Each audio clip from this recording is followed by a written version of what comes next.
I had the incredible opportunity of interviewing a video game developer that is currently working on multiple fighting games in his own studio and has experience in some of the biggest companies in the industry like Bethesda and Ubisoft, and in really big titles like Assassin's Creed, The Elder Scrolls, and Rainbow Six Siege. And today we are going to be discussing the future of fighting games and how the games that we love can be bigger, better, and more popular. Stay all the way until the end of the video because it is one of the most insightful experiences that I have ever had as a fan of fighting games. Also, check out their upcoming game that has a current live Kickstarter and a demo on Steam, A Fighters Nova Mindara, which is a single-player JRPG fighting game, kind of like a mix with games like Final Fantasy and Dragon Quest. Like and subscribe if you want to see more content like this in the channel. And now, let's get into the interview. What do you think that indie fighting games need to reach the level of relevance that other indie titles have gotten? Because, you know, stuff like, for example, Hollow Knight or Hades, right? These games that literally are bigger than like AAA giant budget titles. Do you think that fighting games have a chance of doing that? And what would they need to do to actually achieve that? Well, that's the single player content. Okay. Is the key to me. It's definitely the key because this is a niche. We're talking about like a genre that, you know, you have to invest to actually have fun. Even with more accessible fighting games nowadays that we have and stuff like that. You know, I think that Ed Boon from Mortal Kombat said once that, you know, 70% or 80% of the player base actually plays the game for the story mode. Everyone that has a console, everyone that had a console sometime during their life, they had a fighting game somewhere, you know. So the thing is, you know, people like to throw hands. People like to, you know, it's basic, it's common. It comes from the arcades. Press their button, do damages, and stuff like that. People don't like getting beaten up online, humiliated for something that they didn't exactly understand why. So there is competitive players just like us, but you know, we're like the small portion of the game of the gamers. Even in fighting games, you know. So, and when you think about Mortal Kombat, they're mainly betting on their story mode, on their single player content. And, you know, that's what's going to retain the players. So, you know, indie games, you know, especially more recently with 80s, Slay the Spire, stuff like that, they're betting on the replayability of the single player mode. Yes, you know, exactly. Every time you do a run, the game has completely changed. Actually, you know, you're gonna have to react to what has changed from your previous run. Fighting game, you know, indie fighting games to me have to go kind of that way. If you want to have like something that you're going to reach players with your game, more players than the competitive niche. You know, it has to be around something like that. Okay, no, I mean, it makes total sense. Like, for example, as somebody that has played fighting games forever, and also I see it like this way as a psychologist as well. When you think about the different aspects of a fighting game, I think that the story mode, right, the single player content, and like the casual game modes is basically like the tools to attract an audience, and then the gameplay is more a retention strategy. Like, people generally, I would say, don't really buy a fighting game if they're not into the genre. Because of the gameplay. They stay when they already put a lot of hours into the game because of the gameplay. And a lot of the time they buy the copy, right, of the title, mostly for what you were saying. Like, I just want to play the story. I want to like experience the world building of the game, the characters, the cool animations, and then maybe I'm going to engage with the gameplay, or I'm just never going to play the game again, right? So I actually completely agree. Like, the single player content is insanely important. And I feel like some people still undervalue it. Absolutely, you know, and that's to me, that's the reason that now, if you want to make a fighting game online, when you're queuing online, you know, waiting for your next opponent, you have to be able to keep playing the game, to keep doing what you were doing, because, you know, people are going to enjoy playing on their own, and at some point it's like, okay, let's try a game against someone else just to see if my hours of game actually challenge someone online, you know? One of the biggest discussions in the more hardcore fighting community, people that have been playing these games for a while and multiple titles and things like that, is what can truly attract like a bigger audience. to this genre, because even though some games have been extremely successful, it is relatively niche when you compare it to some of the biggest video game genres out there, like, first-person shooters, action games, even other competitive online video games like hero shooters. Something like a Marvel Rivals is significantly bigger than almost any fighting game that we can think of at the moment. Maybe something like Street Fighter 6 is close to it, but I would say that is debatable, right? What do you think that is needed to get into that level outside of course, the single-player content discussion that we're already having? Like, is it the gameplay design? Is it the graphics? The visuals, the quality of the content? What features the games need to be bigger? One of the reasons that we are doing this at BadRez, mixing the fighting game with something else, is also because we want to have a wider audience. Back when we did Checkmate Showdown, the main attract of the game was that we were mixing chess and fighting game. So basically, there are two ways possibly that you can take, and I'm talking about an indie fighting game maker. I'm not, it can completely change if you're talking about if you were talking about the developers of Street Fighter or Tekken or whatnot. Yeah. But to me, you have to have something really different from Street Fighter 2. Okay. Because we are all based. But Okay. it is, Street Fighter 2, every fighting game, every traditional fighting game is a variation of Street Fighter 2. Yeah. Basically, you come with a new feature, and there are lots of games that do it really well, indie fighting games that do it really, really well. But the thing is, you have to think about something that has never been done before in a fighting game. And you're talking about a very special mechanic, a very special mechanic that haven't been done in other fighting games. If you're going to do your own tag fighting game here, there have been other tag fighting games in the world.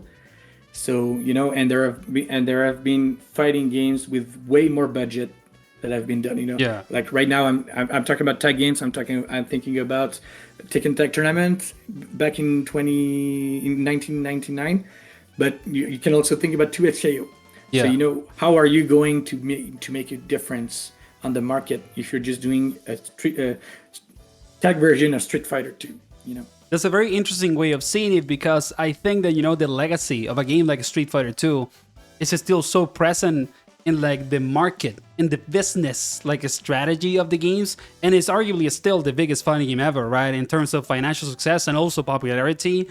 And I think that something really again interesting about what you're saying is, what exactly do you differentiate? Is it that you need to make the gameplay unique, or other features of the game? Is it important to make the gameplay experience different, or really do you just need something different at the single player content level? What is more important when you're trying to make a big game?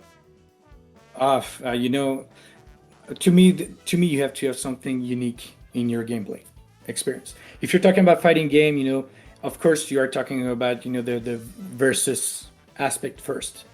Anyways, so how are we going to do something else? Something different than this variation of Street Fighter 2. If I can be even more precise on this, you have to do something else, And the bigger it is, the bigger you have an opportunity to make it to have the spotlight on your game. Yeah. When you're an indie fighting game. The other way around is take a very popular franchise, a very popular IP.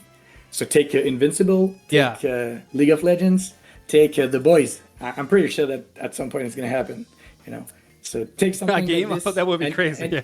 Because I have played 2XKO. I haven't really played Invincible since it's come out, but they're extremely good games, and but they're also a variation of Street Fighter 2. Yeah, that's the genre, But if there were not the IPs slapped on those games, would have they had the same success? I'm not sure. No, yeah, and that has been a very common strategy business-wise for over a decade already with fighting games. Since essentially, I would say Dragon Ball FighterZ, that was the gigantic project, right? There is arguably nothing bigger than DBFC in the last 10 years, except for maybe Tekken 7. I think that Tekken 7 also, at least at a financial level, sold like an insane amount, and Dragon Ball Fighters comes right next to it. And it feels like after DBFC, everybody in the business was like, well, then maybe we just need to like reskin fighting games and put a giant franchise on it. And like, because if you think about it gameplay wise, even though, for example, something like Dragon Ball Fighters has its uniqueness to it, it is in many ways a reskin gameplay of Ultimate Marvel 3. For example, right? It is essentially like a new version of Ultimate Marvel vs. Capcom 3 with a reskin on top and visuals. And of course, Arc System Works did a phenomenal job with the graphics. Like, it's incredibly good looking, but it is very, very interesting how you say, you know, this idea that like we're just doing a reskin of Street Fighter 2 and we have not necessarily stopped. Yeah. Well, you know that it is also part of our strategy at BadRez, you know. We're doing fighting games. You know, we built our technology and the team from Checkmate Showdown. We spawned another fighting game. We also used that knowledge and expertise that we've developed to make Mindera, and it's just not going to stop. You know, at some point you just want to do the same kind of games, but you get better at it. Yeah. And you know, and if you take a franchise, it comes with so many other challenges. You have to be respectful. You know, like you were talking about DBFZ. You know, it had to look like Dragon Ball. Yeah. You know, and it was a huge challenge. You know, so definitely. And the thing with the franchises as well is that you can incorporate mechanics that are really bound to the actual franchise that you are working with. You know, DBFZ again, but you know, you can summon Dragon Balls during the fight. They have these mechanics. Or like Super Dash, for example, right? Like people hated Super Dash, but it is so faithful to what Dragon Ball is as an IP. Exactly. You know, the fast, the speed of the combat. You know, it's complete. You're playing Dragon Ball like it was supposed to be played. You know. Yeah. When you compare, you know, fighting games to the late 90s and early 2000s, which is something that many people consider like the best age of fighting games, right? Do you believe that there needs to be a big transformation in the genre because the consumer is completely different from what it was in the arcades? Also, the new generation maybe has like a completely different engagement with video games, also with social media.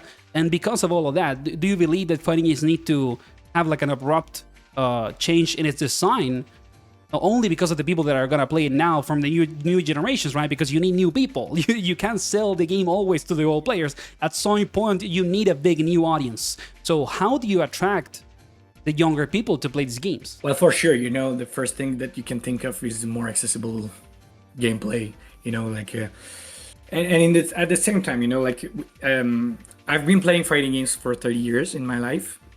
I started like when I was 4 or 5, but you know, I mean, I've tried lots of them, and now I've met people that are really good at fighting games that started like 5 or 6 years ago, and I think there is someone in the team that I think she started playing like 4 or 5 years ago, but he only swears by Street Fighter and Guilty Gear, which are like, even if they're more accessible now, you know, they come with the legacy of, you know, the motion input and all the hardness of that comes with the fighting game, you know, with the genre.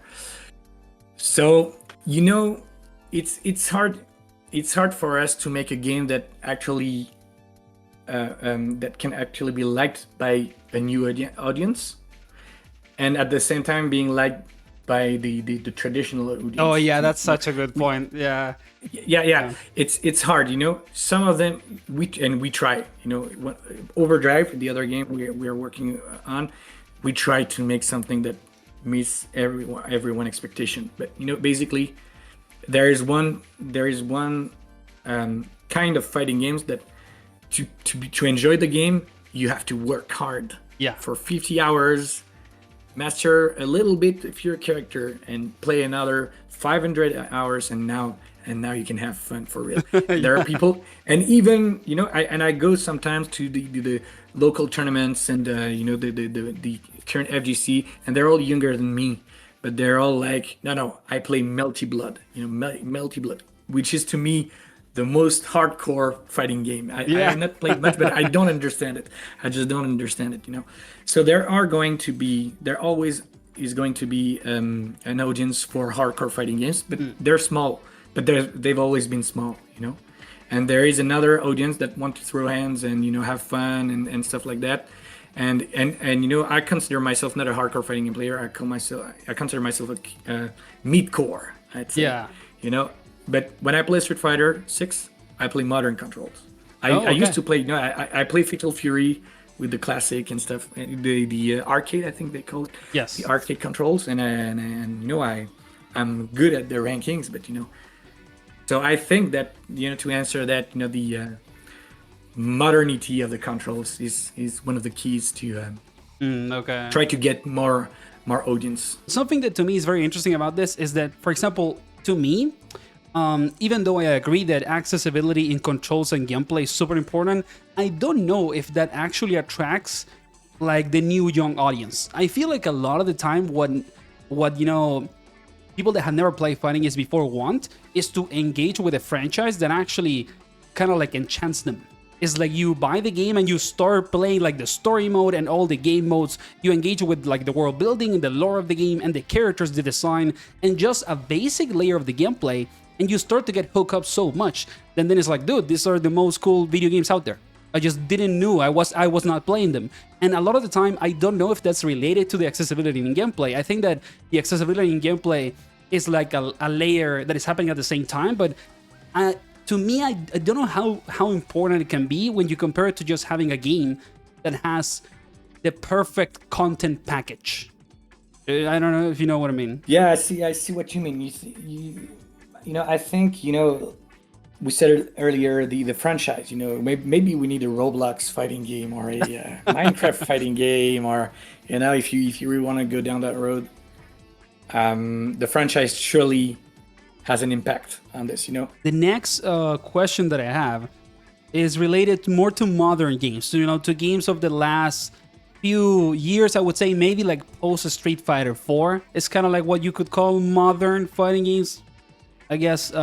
And the question is, do you think that fighting games right now prioritize competitive balance or viability too much over the fun factor, or also, you know, prioritize too much gameplay accessibility over a game being fun, unique, and just engaging to play? Well, you know, we're guilty on this as well.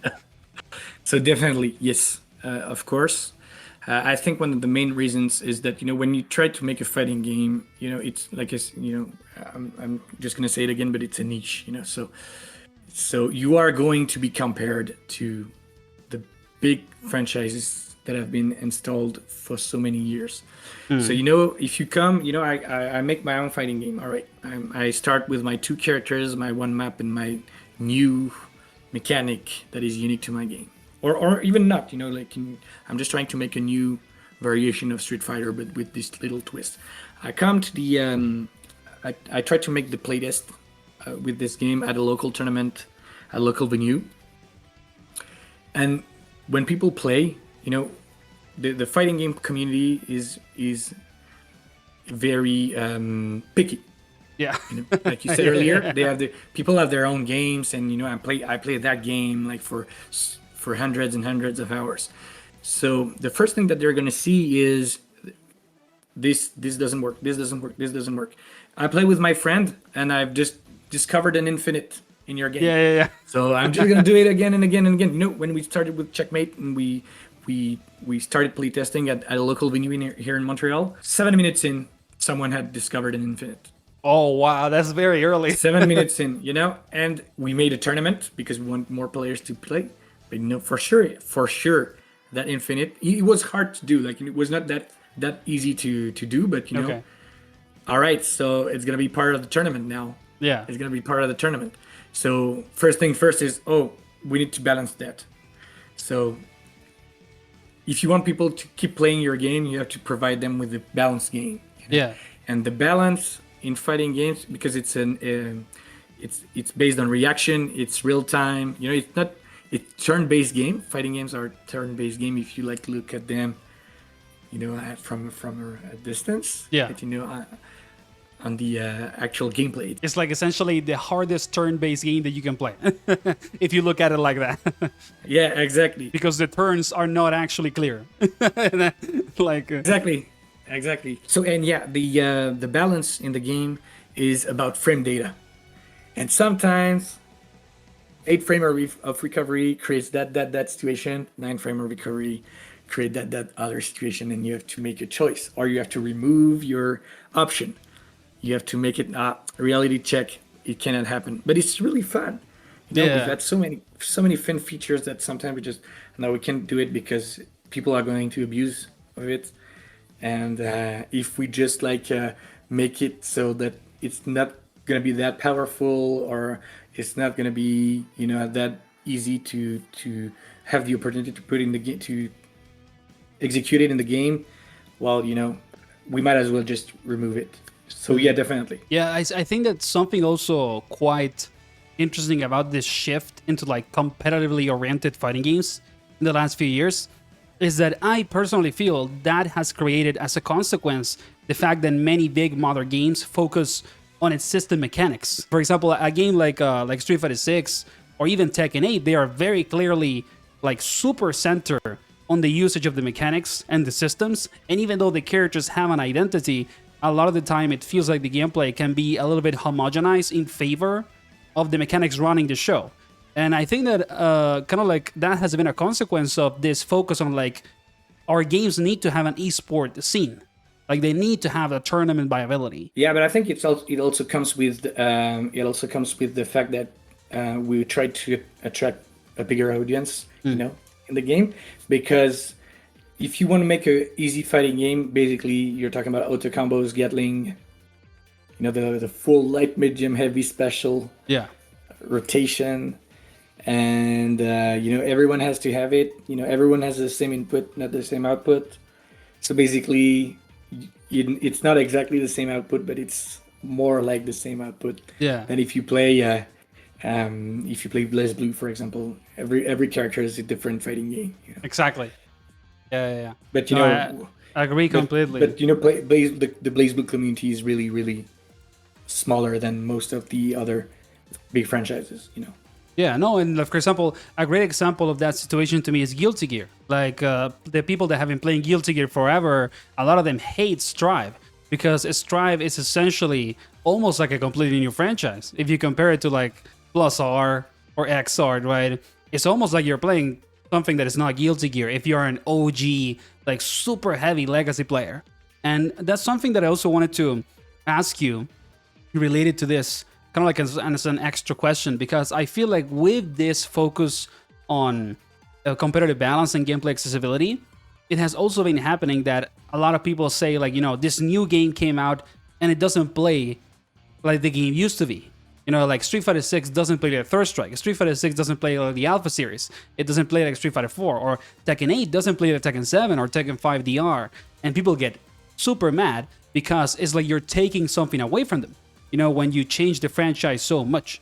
Do you think that doing that is been essentially in favor of finding a new audience? Or is it just because they want to create a more like competitive balanced game?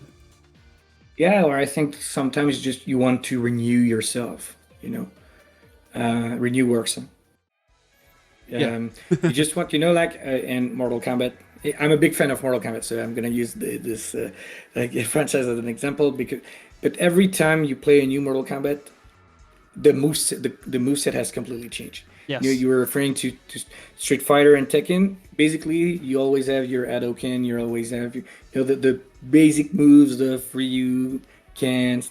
They change a little bit, but most of the time, this is the main core that you keep from game to game. Sometimes it's just like they want you to discover a new game, a new version of your game. Because we've already made Street Fighter 5 with the V skills and the V triggers and that was very fun. That was very cool. But now if you're doing Street Fighter 6 with again the V skills and the V triggers, does that justify making you pay a full game at full price? Yeah. No. We want to try to correct stuff that haven't worked before, and of course we try to have even more player engaged with the game, and Street Fighter 6 did that very well with the modern and dynamic controls here, Yeah. and their single player RPG experience. Yes. So that, yeah, to me that's for that reason. And Mortal Kombat being like one of the most successful, I think it's the most popular and financially Like financially successful fighting games. successful fighting game. Yeah, exactly. It's probably up there. Probably top two at least. I think it's top one, but I'm not sure. Why do you buy Mortal Kombat? You want to see new fatalities, new brutality during the game, crushing blows and spectacular, bone breaking and blood spilling stuff. Everything else Is extra in many ways. Yeah. is extra. Yeah. So let's make a new moveset for everyone. Yeah. Oh yeah. No, it's also like something very interesting about how the games change over time, and how developers also, like you say, try to renew their IPs and just not sell the same thing over and over. We've been talking about kind of like the present and future of these games, what's going on with them, and how they could change over time with the questions that we have been discussing. But what do you think that fighting games overall at the moment as a genre are doing well that they should keep doing, and what needs to change? Where are fighting games falling short, making mistakes, and change needs to be modified, in the next few years? Well, of course, the simple commands, the simple controls are always going to be there. What has been doing well, we try to evolve to have a bigger audience, like we've said at the whole interview. For sure, we have a great community, and I think it evolves. It gets bigger and bigger every year, and I think that's because not every game, but most of the games want to communicate with their community. Yes. All right, we heard your feedbacks. There's been like this Tekken 8 stuff that happened. I'm pretty sure that you've heard about it. Like there was a huge patch, a huge overhaul that players actually didn't like, and players complained about it. People just the developers just adapted to it. All right, we're gonna put another patch. That's good. That's good. And most of the games, even indie fighting games, tend to do that nowadays.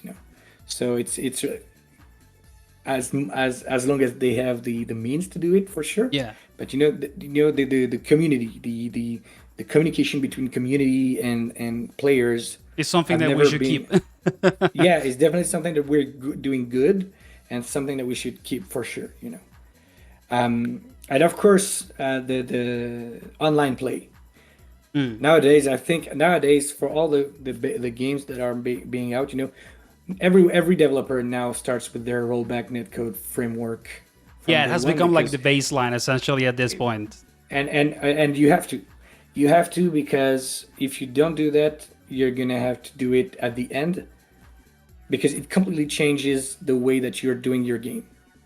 I mean, technically, we have all these big engines, Unreal, Unity, and they tailored to make FPS shooters, platform games, UI games. No, but we don't have any engine built for fighting games. We always have to make our own. So we're doing this on top of Unreal or on top of Unity or whatnot.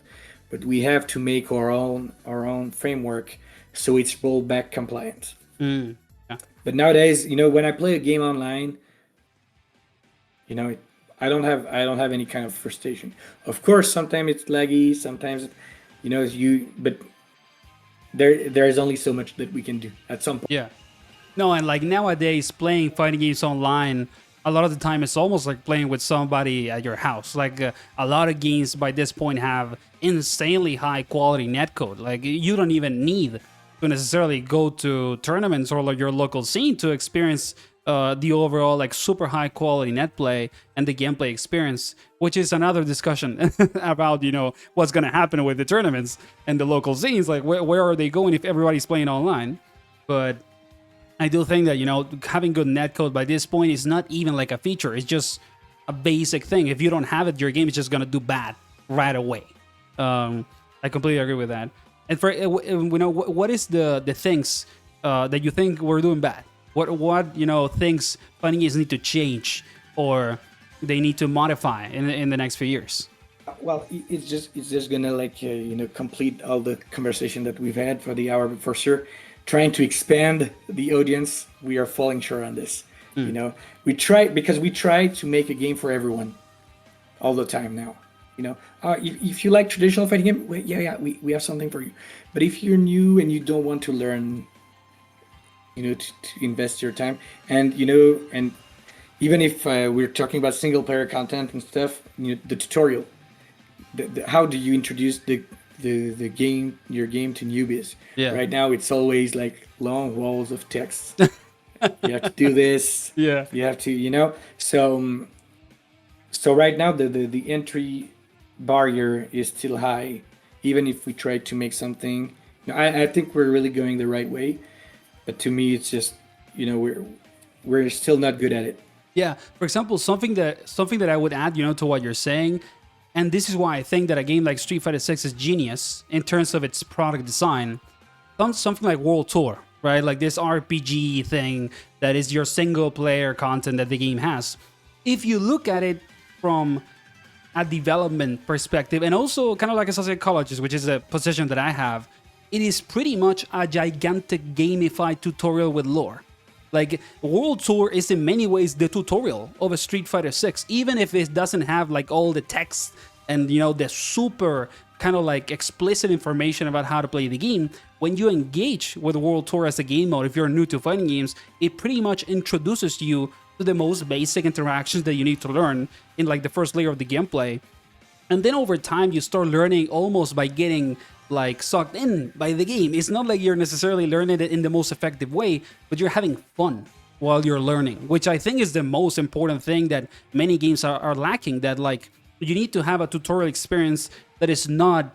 It doesn't feel like a undergrad class in your university. It actually has to feel like you're playing a game.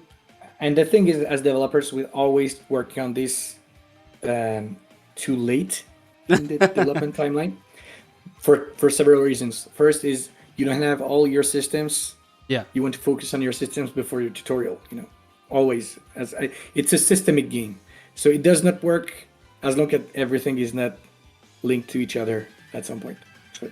And before you can get into that, you have to iterate. You have to work hard. You have to play.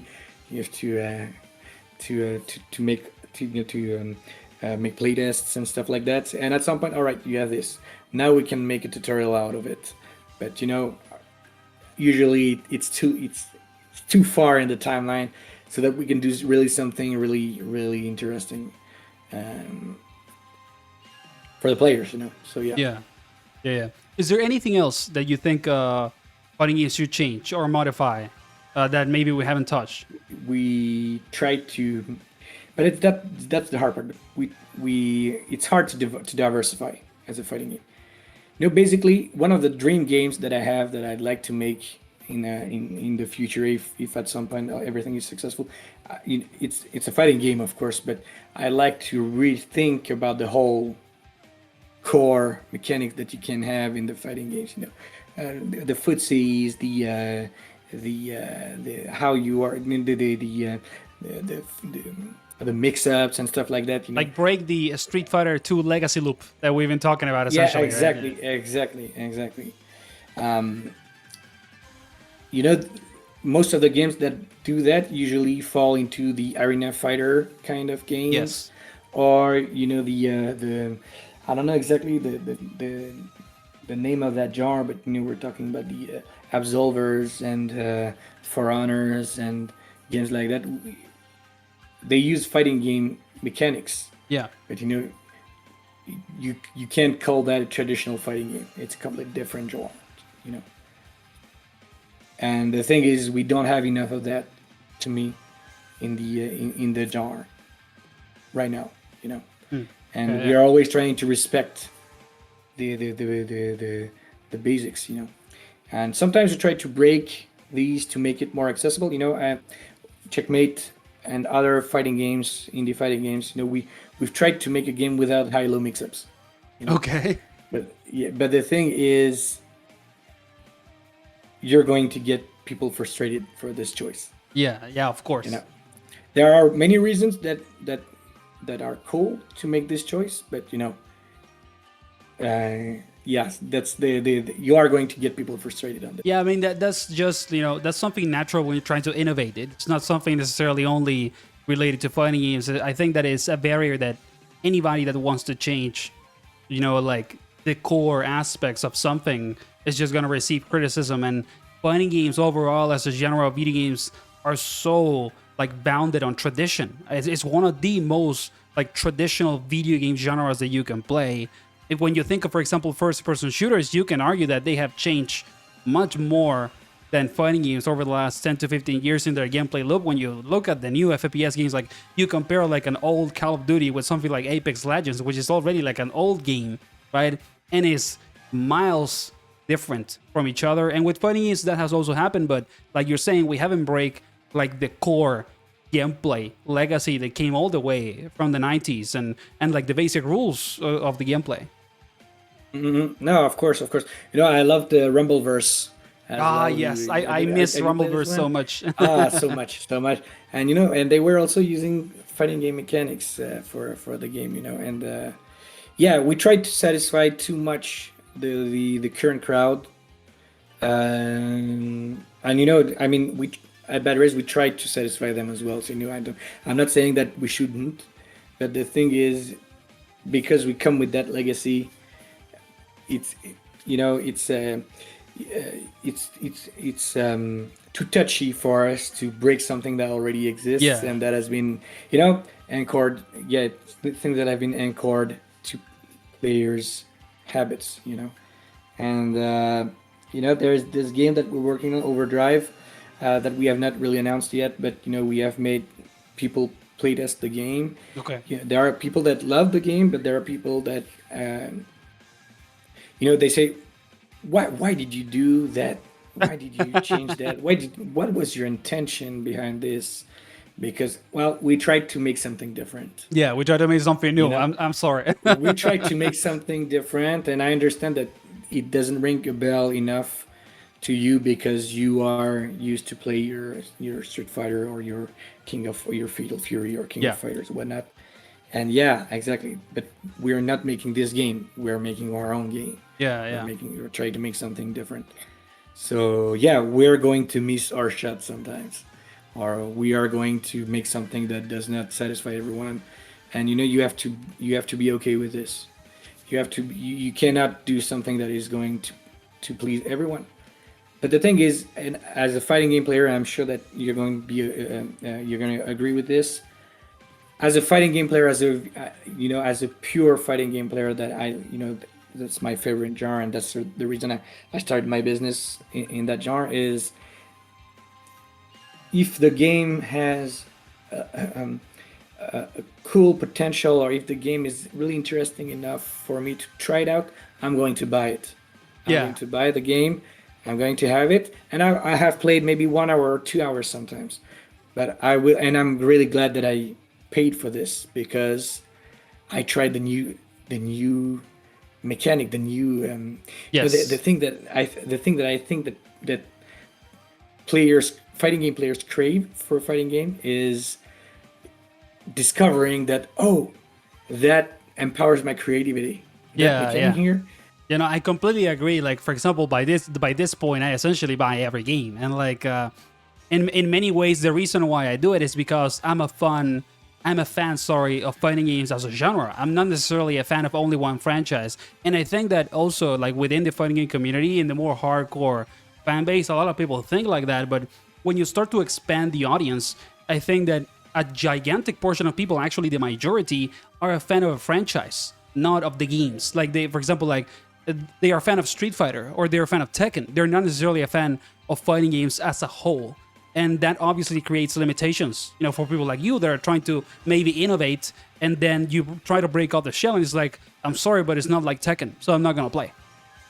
No, yeah, exactly. And you have to be okay with it. Yeah, of course. You have to be okay with the resistance. I played a little bit at some point in the past few years at Power Rangers Battle for the Grid. Okay. I'm not a fan of Power Rangers at all, you know.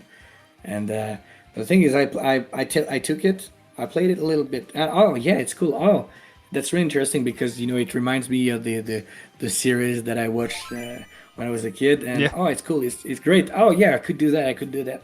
No, I'm not going to engage or invest time in it because I don't have time, and I'd rather do it on this other game. Yes. But I'm really glad that I paid so I could try, enjoy a little bit, and afterwards, Yeah. you know, it's Like experience the okay. discovery. Yeah. Okay, at some point, a friend of mine is going to ask me to play with him at that game, and yeah, sure, I will, you know, and that's the reason I think that you know, as a studio, at some point we can have something if we stick to like trying to make good fighting game experiences and stuff like that. At some point, either we're gonna hit a franchise, someone is going to want to work with us, or the other option, yeah, people are going to try our game. They're not going to spend like 50 or 100 hours on it, but at least you know they're going to have supported us as Yeah. fighting game makers. You know. Yeah, yeah, yeah. No, I completely agree with that. Like, I always feel also great when I buy a game, even though if I don't play that much, and I just experience something new, and it's like this was worth it. You know, like I don't care if I didn't play it for like 1,000 hours because I actually experience like the novelty of what the people behind this are trying to do and trying to make me engage with it. So yeah, I completely agree. The fighting game community, I think, is a very grateful community. You know, hey, we tried something anyways. You know, like I said, there is the part of those who actually like want to play their own game and that's it. But there are also the other ones that are grateful that hey, you try to you try to give us some fun here. Yeah. And yeah, it's cool. I enjoyed it, and yeah, thank you. And that's you know that's the the the most numbers of messages that we received when we made Checkmate Showdown are people that were grateful about it. You know. So that was the interview, guys. I hope that it was entertaining or interesting. Thanks again to the CEO and founder of BadRez Games for being open to do this. Be sure to check out A Fighter's Nova Mindara on Steam and their Kickstarter campaign. Like and subscribe if you want to support the channel or you enjoy and want to see more interviews and this style of content on the channel. And see you on the next one. Take care.